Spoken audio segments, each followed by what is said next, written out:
सियासी संकट को लेकर दिल्ली से मुंबई और गुवाहाटी तक डेवलपमेंट हुए हैं। शरद पवार ने दिल्ली में बैठकर उद्धव ठाकरे की सरकार को सपोर्ट करने के अपने वादे को दोहराया है। दूसरी तरफ महाराष्ट्र में शिंदे और ठाकरे के टकराव के बीच शिवसैनिकों यानी पार्टी काडर को साधने की कवायद तेज हो गई है। सतारा में कई शिवसैनिक शिंदे के सपोर्ट में दिखे तो मुंबई समेत दूसरे इलाकों में शिंदे और बागी विधायकों का विरोध हुआ। लेकिन इस सब के बीच अब बीजेपी एक्टिव मोड में आ चुकी है। अभी तक वेट एंड वॉच मोड वाली बीजेपी ने सरकार बनाने की कवायद की तरफ कदम बढ़ाने शुरू कर दिए हैं। शिंदे कैंप से मीटिंग्स का दौर शुरू हो चुका है। सवाल यह है कि क्या बीजेपी के गेम प्लान का महाअघाड़ी के पास कोई जवाब है? इस एक्सक्लूसिव रिपोर्ट में देखिए।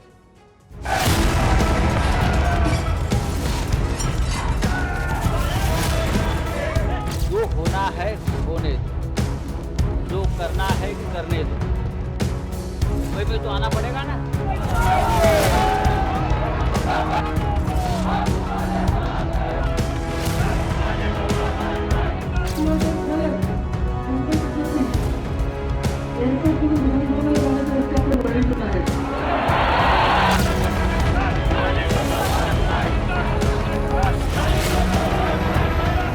हे जे 40 लोक तिकडे आहेत ना, ही जिवंत प्रेत आहेत, लक्षात घ्या। हे मुर्दे आहेत। महाराष्ट्र का सियासी ड्रामा धीरे धीरे अपने क्लाइमैक्स की तरफ बढ़ने लगा है।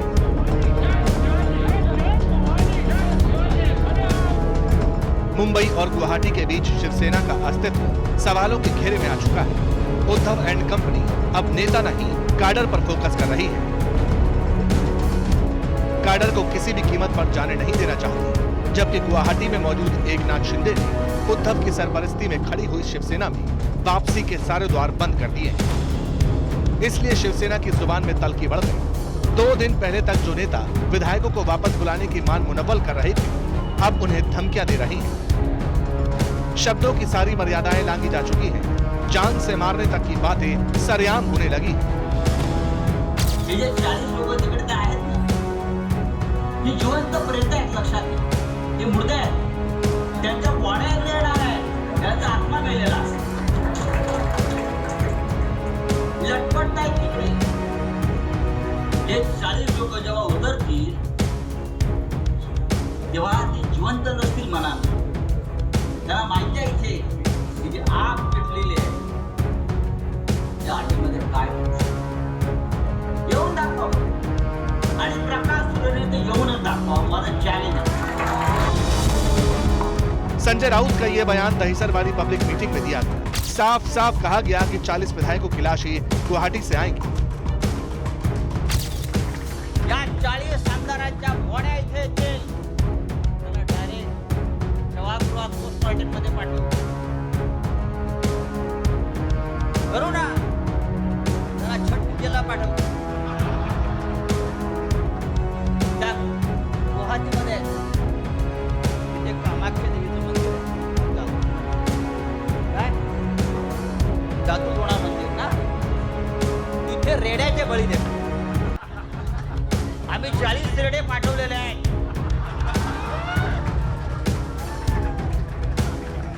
40 रेडे पाठवले त्यामुळे अब अगर कोई नेता इस तरह की बातें करने लगे तो समझ जाइए कि जमीन पूरी तरह खिसक चुकी है।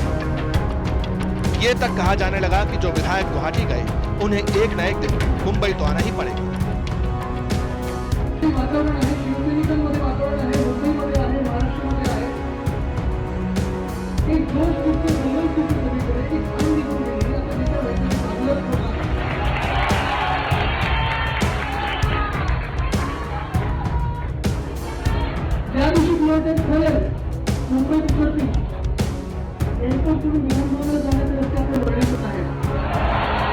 बाप का नाम का इस्तेमाल करो और वोट मांगे। आप बाला साहब ठाकरे जी का फोटो लगाएंगे, आप बाला साहब के भक्त है बोलेंगे, बाला साहब ठाकरे के भक्त की तरह से जो होना है होने दो, जो करना है करने दो, मुंबई में तो आना पड़ेगा ना।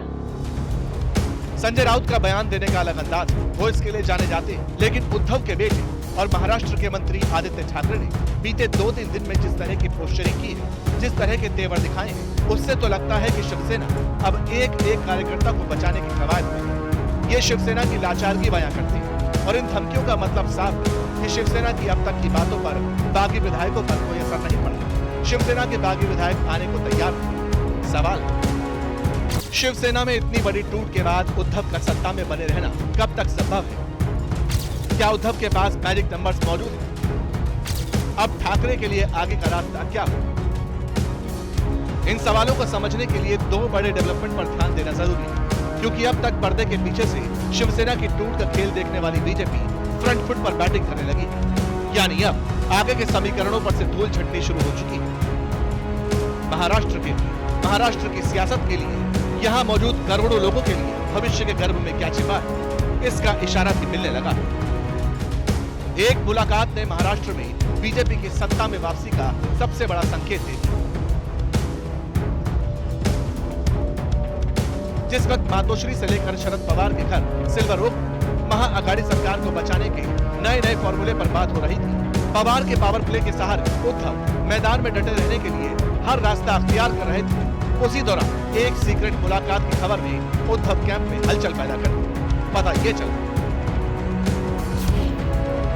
शिवसेना के बागी नेताओं के लीडर और विधायक एकनाथ शिंदे और बीजेपी नेता देवेंद्र फडणवीस के बीच शुक्रवार रात सीक्रेट मीटिंग हुई। दोनों नेताओं के बीच देर रात 2 बजे तक मुलाकात हुई। ये भी जानकारी सामने आ रही है कि दोनों नेताओं के बीच करीब 2 घंटे बातचीत चली। इस जानकारी के सामने आने के बाद ही ये चर्चाएं तेज हो गई कि शिवसेना से बगावत करने के बाद शिंदे क्या जल्द ही बीजेपी को अपने समर्थन का ऐलान कर सकते हैं। सूत्र बताते हैं कि इस घटनाक्रम के सामने आने के बाद महाराष्ट्र में बीजेपी ने शिंदे गुट के साथ सरकार बनाने की तैयारी तेज कर दी है।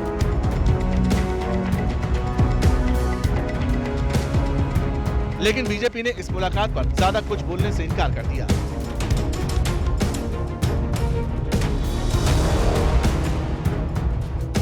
लेकिन इस सब के बीच जैसे ही शिंदे और फडणवीस की मुलाकात की खबर बाहर आई, उद्धव खेमे की तरफ से क्लियर कट सिग्नल सामने आने लगे।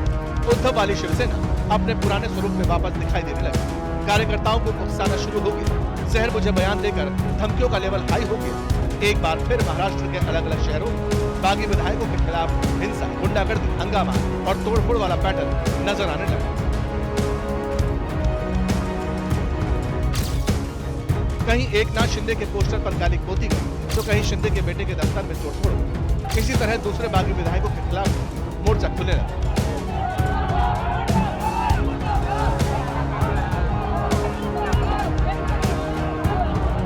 शिवसेना के कार्यकर्ता सड़कों पर बागी विधायकों के खिलाफ नारेबाजी, प्रदर्शन हो रही है। विधायकों के ऑफिस, घर पर तोड़फोड़ हो रही है। मुंबई के दादर इलाके में शिवसेना कार्यकर्ताओं ने बाइक रैली निकालकर शक्ति प्रदर्शन भी किया। बाइक रैली निकालकर अपनी ताकत का एहसास करा रहे हैं। आप लोग बाइक रैली निकाल रहे हैं, क्या मकसद है?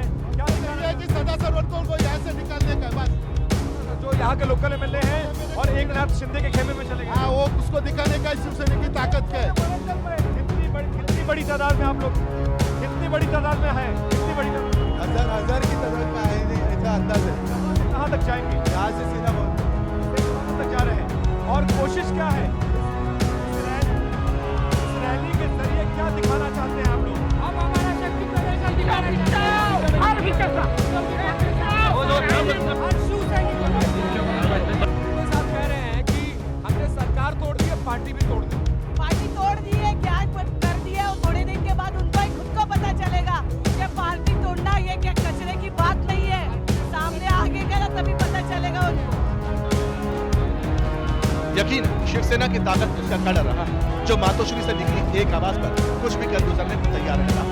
सब कुछ होने के बाद भी उद्धव शिव सैनिकों की इसी ताकत का इस्तेमाल अपनी ताकत बढ़ाने के लिए कर रही है।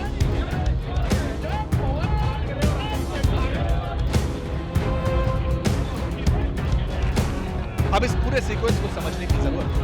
अचानक शिवसैनिक एग्रेसिव हुए। संजय राउत लगातार धमकी भरे अंदाज में दिखाई दिए। महाराष्ट्र में शिवसेना की अंदरूनी लड़ाई आज निजी हमलों तक आ गई। शिवसेना के बागी विधायकों को संजय राउत ने चुनौती दी। कहा जाने लगा शिवसेना के नाम का इस्तेमाल न कर, न ही बाल ठाकरे का नाम। तो मुंबई में उद्धव ठाकरे जी ने बहुत बड़ा खेल किया है। अगर जो छोड़कर गए हैं वो लोग शिवसेना का नाम से मत मांगे, और अगर वोट मांगते हैं तो अपने खुद के बाप के नाम पर मांगे। शिवसेना के बाप, हमारे बाप, तो भला सा करने के नाम पर वोट मांगने का आपको अधिकार नहीं। आप अपने बाप के नाम से वोट मांग सकते हैं।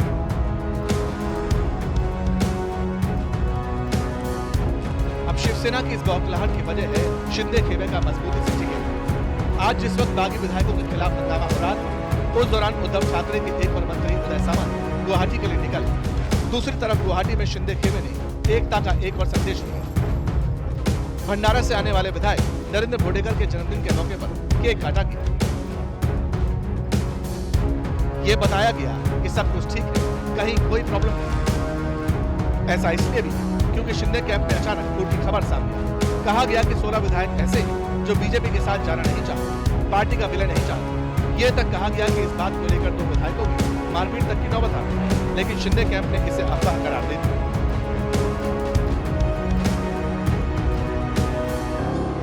महाराष्ट्रातील एका स्थानिक वृत्तवाहिनीमध्ये गुवाहाटीमध्ये आमदारांच्यामध्ये मारहाण झाली, 2 आमदारांच्यामध्ये मारहाण झाली अशा पद्धतीची एक बातमी आलेली.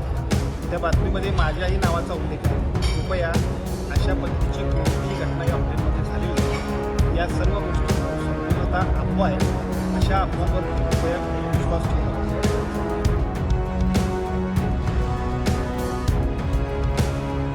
असल में 21 जून को एकनाथ शिंदे बागी विधायकों के साथ सूरत पहुंचे। इसके अगले दिन महाराष्ट्र के सियासी नाटक की पिक्चर क्लियर हो गई। बागी खेमे से आ रही तस्वीरों ने तय कर दिया कि उद्धव ठाकरे की सरकार का बचना बहुत मुश्किल है। इस बात को उद्धव ठाकरे और उनके रणनीतिकारों ने भी भांप लिया, लेकिन पत्ते धीरे धीरे खुले। 22 जून शाम तक उद्धव ठाकरे ने इमोशनल अपील करके बागियों को मनाने की कोशिश की। रात में सीएम का ऑफिशियल रेजिडेंस छोड़ दिया, लेकिन बागी खेमे में कोई हलचल नहीं मची। उद्धव और उनके रणनीतिकारों के लिए संदेश साफ था, इसलिए उद्धव ठाकरे ने सरकार के बजाय पार्टी बचाने की स्ट्रेटेजी पर काम शुरू किया। 24 जून के बाद उद्धव और उनके बेटे आदित्य ने पार्टी को एकजुट करने का काम शुरू किया। उद्धव ने एक के बाद एक कई मीटिंग्स की। इसके बाद उद्धव और उनके करीबियों ने बागियों के खिलाफ अपने तेवर तीखे कर दिए, कार्यकर्ताओं को इशारा कर दिया। अभी मेरे पास सांगली के लोग आए, हमारे पूछना चाहते हैं कि हम लोग क्या करें। अगर वो लोग भड़क गए आग लग जाएगी, मैं आपको बताना चाहता हूँ। लेकिन सबको बोला है संयम रखो। मुझे विश्वास है जब ये विधायक मुंबई में आ जाएंगे तो हमारे बारे में आएंगे। ऐसा इसलिए भी क्योंकि एकनाथ शिंदे गुट और बीजेपी में आगे की रणनीति को लेकर खुलकर बातें होने लगी। विधायकों के संख्या बल के लिहाज से बागी खेमा आगे चल रहा है। यही वजह है कि उद्धव और आदित्य ठाकरे का फोकस पार्टी पर है। सोचिए, बीते 5 दिनों से बीजेपी महाराष्ट्र के हर डेवलपमेंट पर नजर बनाए हुए थी। एक एक कदम फूंक फूंक कर रख रही थी। शिवसेना में हुई बगावत से खुद को अलग कर रखा था, लेकिन फडणवीस और शिंदे की मुलाकात के बाद अब बीजेपी ने खुद को बागी विधायकों के साथ दिखाना शुरू कर दिया। इसका दूसरा एग्जाम्पल तब सामने आया जब आज बागी विधायकों की सुरक्षा को लेकर बड़ा फैसला हुआ। महाराष्ट्र में एकनाथ शिंदे के साथ गए शिवसेना के 15 बागी विधायकों को केंद्र सरकार ने 5+ कैटेगरी की सुरक्षा दी। इन सभी विधायकों को सीआरपीएफ की सिक्योरिटी मुहैया कराई गई। इन विधायकों के घरों पर भी सीआरपीएफ तैनात कर दी गई। विधायकों के घरों और दफ्तरों पर शिव सैनिकों के हमले के बाद ये फैसला लिया गया है। ये ईडी, सीबीआई, आईटी और अभी सीआरपीएफ राज महाराष्ट्र में चल रहा है। महाराष्ट्र में संविधान से स्थापित सरकार है और वो अपना कर्तव्य जानती है। यहाँ की कानून व्यवस्था एकदम सही है। जिन्होंने भी कल कुछ ऑफिस वगैरह तोड़ने का काम किया था उनके ऊपर गुनाह भी दाखिल हो चुके हैं और यहाँ पर जमाबंदी के आदेश भी दिए गए। तो सरकार अपना काम कर रही है। असल में बागी विधायकों की तरफ से कहा गया था कि राज्य सरकार ने जानबूझकर उनकी सिक्योरिटी हटा दी। इसकी वजह से परिवार वालों को खतरा है। इसी के बाद केंद्र सरकार की तरफ से एक्शन 5 सिक्योरिटी का तुरंत ऐलान हुआ। लेकिन इसे लेकर अब कांग्रेस अग्रेसिव हो चुकी है। कांग्रेस ने इल्जाम लगा दिया कि बीजेपी हॉर्स ट्रेडिंग में जुट गई। एक बागी विधायक को 50 करोड़ दिए जा रहे हैं। सत्ता के बाहर जाने के लिए इस तरह का बहाना करना गलत बात है। कुछ एमएलए बंडखोर एमएलए में से कुछ लोगों के ऑडियो वायरल होना शुरू हो गए। 50 करोड़ रुपए एक एमएलए को दिया जा रहा है और जो लोगों को ईडी लगी है उनका तो हाल आपको पता है कि क्या परिस्थिति है। कांग्रेस के इल्जाम सियासी है, लेकिन इन्हें लेकर असम के सीएम हिमंता बिस्वा शर्मा ने जवाब दिया। कहा कि जो विधायक आए उन्हें पैसे नहीं दिए गए, बल्कि उल्टा उनसे पैसे लिए जा रहे हैं क्योंकि वो होटल में ठहरे हैं और इसकी फीस लगती है। बहरहाल इन सारे आरोप प्रत्यारोप के बीच एक लेटेस्ट डेवलपमेंट ये हुआ कि आज महाराष्ट्र बीजेपी के प्रदेश अध्यक्ष चंद्रकांत पाटिल ने देवेंद्र फडणवीस के घर जाकर उनसे मुलाकात की। यानी कहीं ना कहीं बीजेपी अब महाराष्ट्र को लेकर एक्टिव हो चुकी है। जिस तरह शिंदे और फडणवीस की मुलाकात के बाद बागी विधायकों के घर और ऑफिस पर वाई कैटेगरी की सुरक्षा दी गई और जिस तरह बीजेपी शासित राज्य में बागी विधायकों को रखा गया, अब ये तक जानकारी सामने आई कि विधायक 30 जून तक वहीं रहेंगे। तो ऐसे में अब ये बात साफ नजर आती है कि बीजेपी अब ऑपरेशन लोटस को कहीं ना कहीं आगे बढ़ा रही है। मगर अब कानूनी दांव पेच में किसका दांव चलेगा, शिंदे की सेना होगी या उद्धव, इसे लेकर थोड़ा इंतजार करना पड़ेगा।